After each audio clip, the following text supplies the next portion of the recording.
Ever wonder what the dog in your life is thinking? Well, join me, Liz Murdoch, Animal Communicator, talking with the dogs and finding out what dogs want people in their lives to know and understand. I've spent my life talking and listening to animals. So, if you consider yourself a dog person or just happen to have a dog, I'm here to help you learn how to talk or listen to the dogs in your life.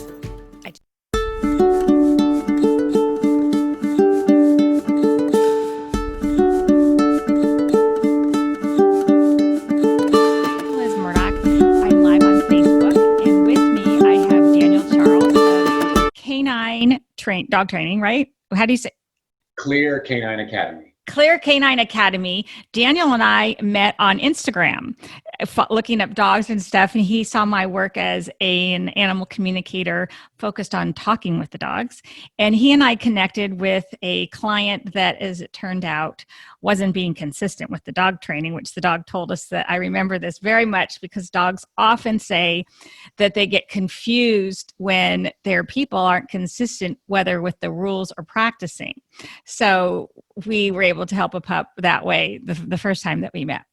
But Daniel with us is Erica, a friend of Daniel's, and Disco, who is actually our star. Disco, you want to look at the camera and say hi? You're busy looking out a window. Hello, Disco. This is where we are. So Disco is with Erica. I got a phone call, or maybe it was a text, I don't remember, that Disco is missing. And could I help find a lost dog? And while I love talking to dogs, lost dogs, you just don't want to get it wrong. And there's a time crunch. So I haven't focused on much work with lost dogs, but I did have a previous experience with a lost dog that was very powerful to me, that I couldn't turn away from working with lost dogs as they come up. And so when Daniel surfaced back in my life about this lost dog, I was like, oh, okay, well, let's see. So we texted, and we're going to take turns sharing this story. I have never talked to Erica. I just want everyone to know I've never talked to Erica. Daniel sent me picture when I said, okay, sure.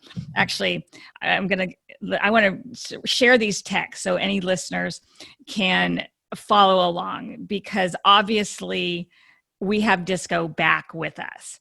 And okay, so I'm going to take off my glasses and go back to find out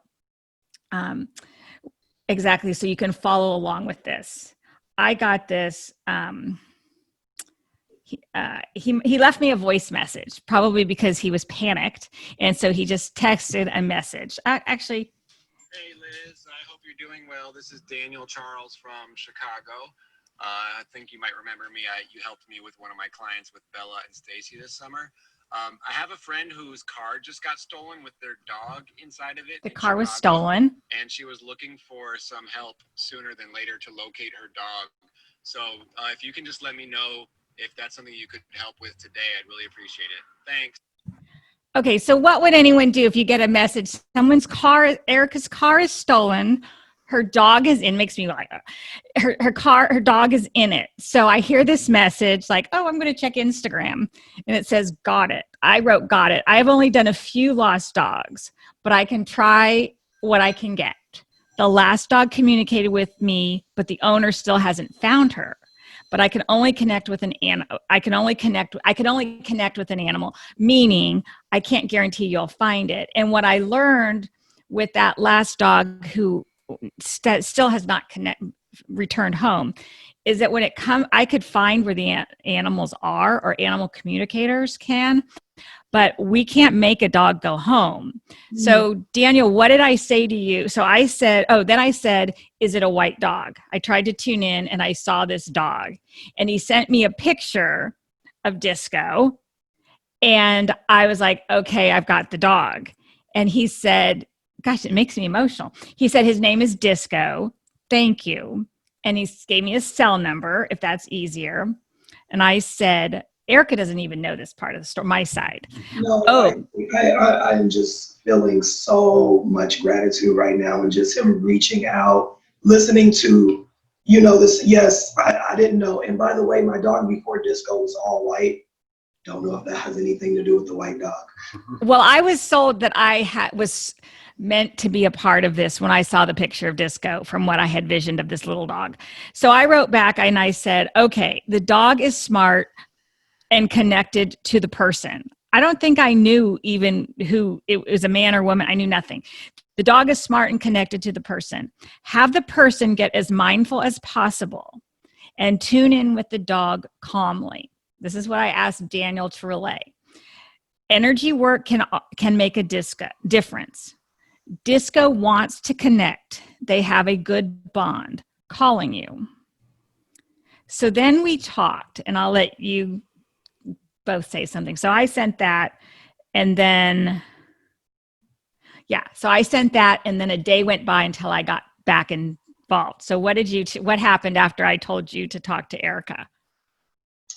Well, yeah. So basically, to catch a little bit up from our side of the story, I was called by Erica to let me know that this had transpired. And so the first thing I did after we got off the phone was I hopped in my car and drove to the building where it happened and just kind of went in and talked to the people in the building and didn't get any response, and then hopped in my car and just started driving west, which was where the car had driven off to that Disco was in, and just started driving. And that's where I was sending you voice messages and sending you my cell phone number from, because I was driving and couldn't type. And so I was using voice communication. And so after you gave me that information, I pulled over and called Erica and basically told her that what you had relayed. And Erica actually had a really beautiful response because it was already sort of in that mind frame of doing that. So why don't you go there and talk about how that conversation went between us? Yeah, so he communicated what you told me. And I knew it was important to try my best to stay calm and do my best to just give out energy as if I was confident he would be found. He was already found. I was visualizing being reunited with him. It wasn't perfect. I still had my moments, but my focus was, okay, have way more positive moments. Right. Breakdowns. And so I was definitely, one of the things that I wasn't doing that you did say to do that I started doing was just talking to him, communicating with him in my mind. And for the whole time that he was gone, even when I would go to bed at night, I would still put his blanket and stuff next to me in the bed as if he was there. I left food out for him, water out for him. I would kiss him goodnight. All of that. Yeah. But when we were looking for him, I was talking to him and taking your advice on trying to communicate with him and let him know that, I was going to find him. Did you ever feel like you were getting anything back from him? Did you ever feel a peace or reassurance? So there were a couple of things that put me at peace during that time. One of them was when I adopted Disco, he was about 33% under his body weight. He came into the city pound as a stray. And so I said he had to have been out in the streets or in some type of survival mode for at least a couple of weeks to be 33% of your body weight. So I kept telling myself, my pooch is tough. I know he can survive. I just got to find him. Because if he lost all that weight before I adopted him, he knows how to make his way around the streets. Yeah. So I said, I just got to find him. So that was, did I answer your question? Well, you felt you had more peace that you trusted him because of what you knew of him, but you never felt like. Well, if I felt like I was getting messages back from him.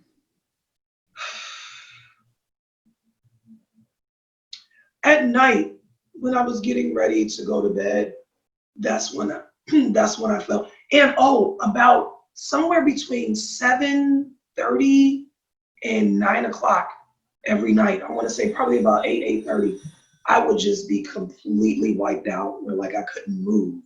And I felt like we both were being wiped out at that time. I was getting tired when he was getting tired, because I'm normally pretty high energy until late night. But like there were times I was out looking for him, and 8:30, after I just passed out in the car, I literally couldn't move.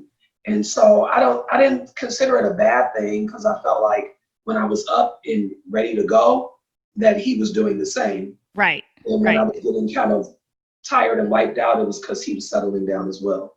Could be. Could be. Okay. So Daniel, what was going on with you? So he's gone. So yeah, Did so you make it he's clear gone. that how he was left in a car and you had run out to? Everyone got that. If anyone's joining us, you were doing errands and you were out and about, and he was in the car, and someone jumped in a car and drove off. Oh, you're Right? asking me that? Yeah, I want to make sure everyone knows that it was just a quick thing. yeah, I was literally standing on the passenger side of my car with my keys in my hand, Oh wow. with the car running and the door closed. And the only reason I knew someone took off in my car is because I felt my car rub up against my thigh because I was literally standing next to it. Well, how did they do it without the keys? Well, the car was still running. I have a keyless start. Yeah. It's a keyless entry, Right. keyless start. So the car was running, but they can't get very far without the key. I see. So Okay. they can only drive oh so far without the key before the car shuts off. Does that make sense? Yes, yes, yes. I want to make sure the listeners understand this. Gosh, you were right there. She was by her car. Someone jumped in and drove off with the dog in it. Okay. Yeah, I was literally handing something to someone when it happened. I had just taken it out my car, handed it to them, and they. Someone unbelievable. Okay. I'm so sorry. So Daniel, so you are our go-between. Right, I'm playing messenger. So Yes. I'm driving west, following the inclination to drive west. I call you, I get a message back from you, I deliver it to Erica about holding this idea in her mind.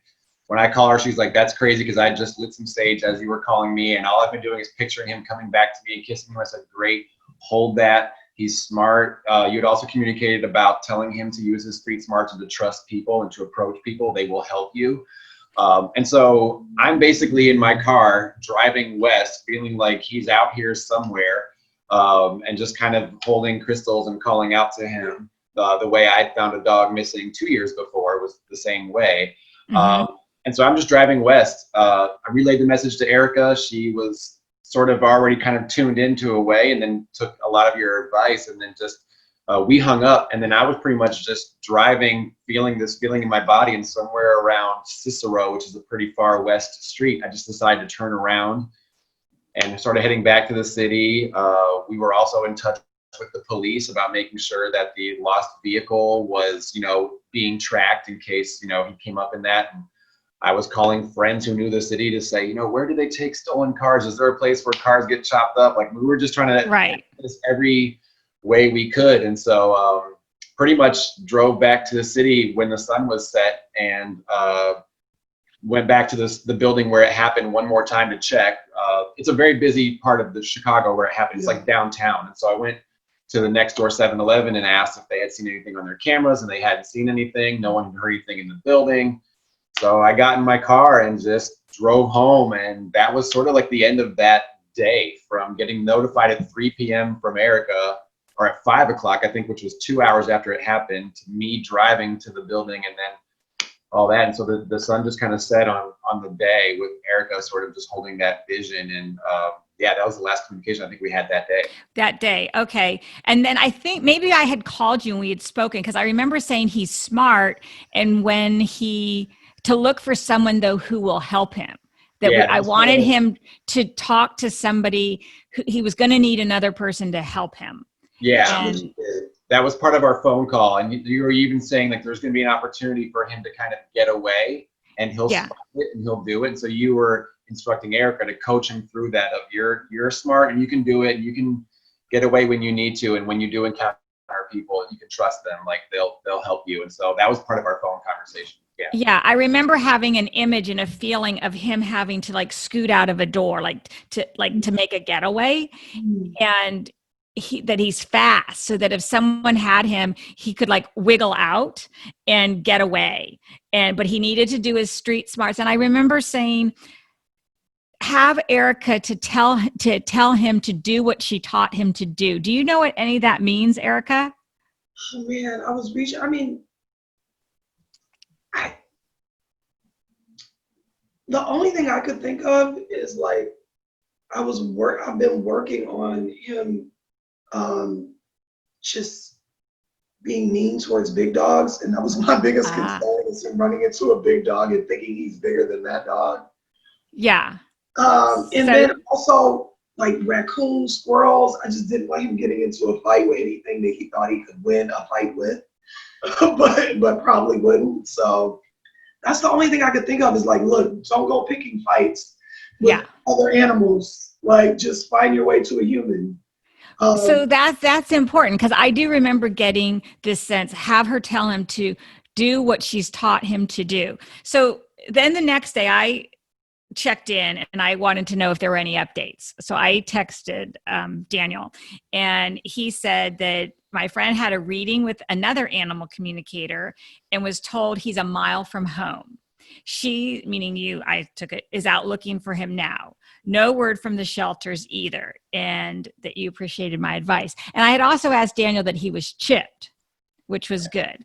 So you talked to someone you know, another animal communicator, and did you get similar advice or different advice? Because I will tell people in my sessions that dogs will tell people different things, or even I've had sessions with repeat clients and stories change. So it's like going, you don't go to the eye doctor for your back. So it's fine to go to different animal communicators if you need to. So Erica, go ahead. So you talk to somebody else. the irony is, I talked to her directly when Yeah, I never communicated, right. but I definitely felt more of a connection with what you were communicating than the person I actually spoke with. When Dan told me about this opportunity, my first question was Cali or Chicago? Oh, And he said Cali, and I was like, I knew it, because for whatever reason, it was more of a connection. And you, Dan, and a friend of mine were really the calming forces for me, because I had to tune out the people who were panicking, doing the things that I absolutely. didn't want to do. And so you guys were, I don't know, it was just what you were saying was calming. It just supported what I was working on, the work I was doing myself. And Okay. not to say that that person did, because one of the things I think she said, that I was thinking, I also was focusing on getting the lesson and why this happened. I knew Mm, it didn't happen for any reason. I thought it was important to get the lesson in it. And I felt like getting the lesson in it will also bring things full circle. And she said something similar. I don't know if I asked her or what, but she was like, yeah, a lot of these things get resolved when you find the lesson and mm. why it happened. And Dan, did you bring that up as well? I don't think so. Okay. Maybe. So, but no, it wasn't the same. The information she gave, maybe she was tapping into where the car was left, because Mm-hmm. he wasn't a mile from where I live, but He he wasn't? was, no, no. But she may have been tapping into where the car was left Yeah. as opposed to Well, where I live. things can change. My experience, especially this very vivid one, I was the last lost dog that I worked with. I was very upset because I had gotten a lot of specifics on where it was. And I just was very in tune with this dog.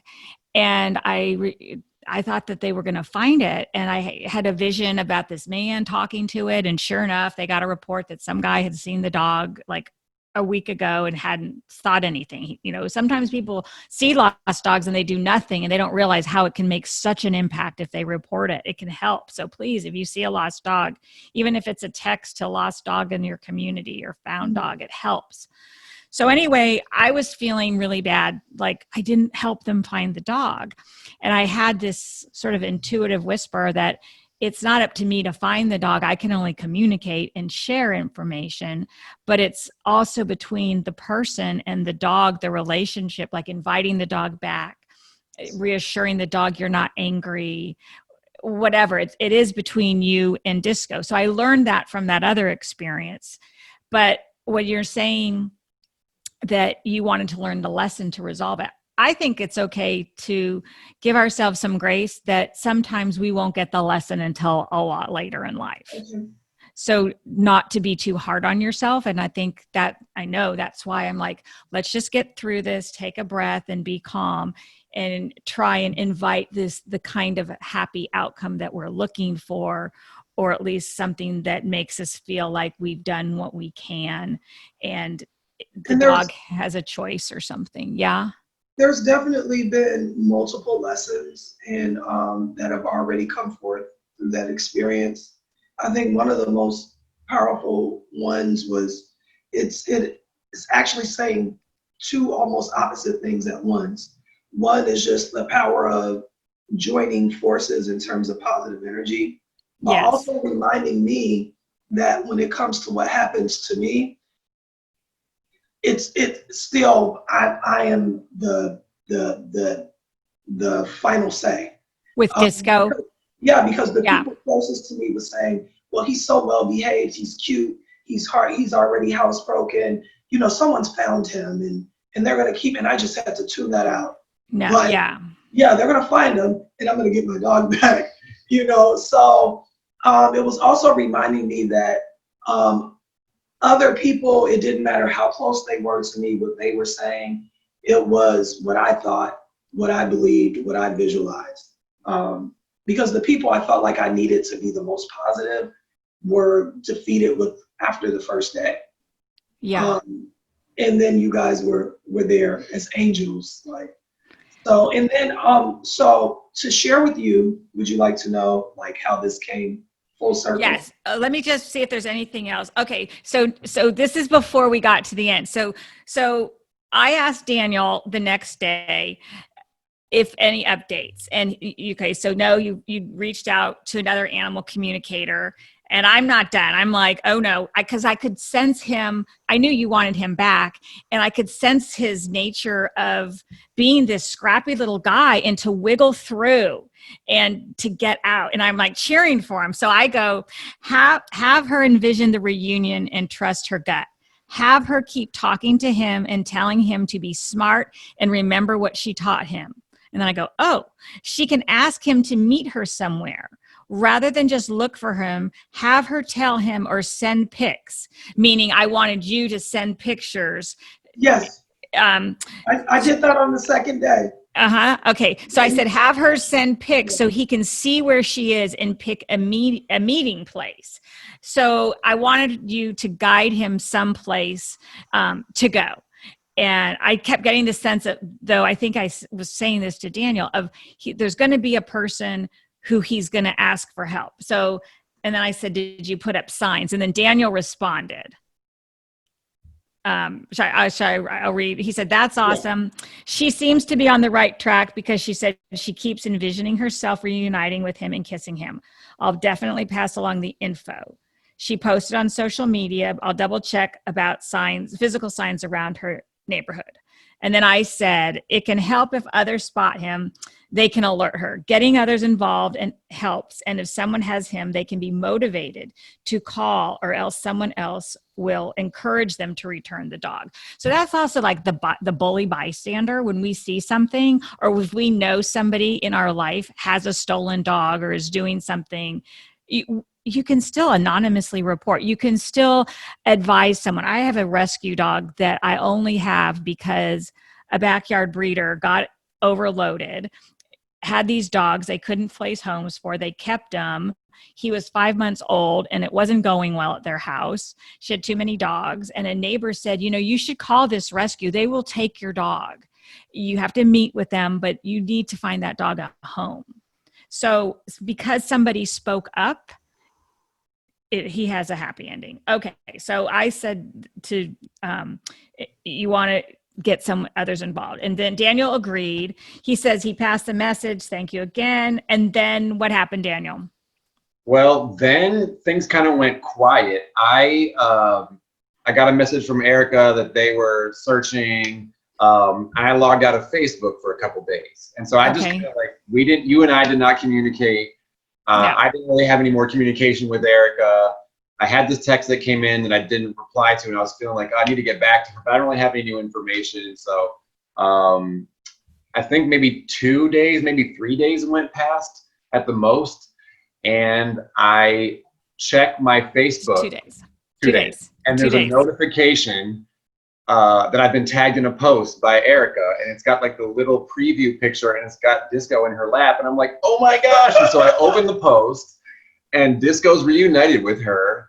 And I'm like, wow. So like call her. I'm like, he's in your lap. Give me the rundown on that. And I was like, sorry for not getting back to you. But yeah, things had just kind of went quiet. The next thing I know, there's Disco in her lap on Facebook. I was like, he's back. And so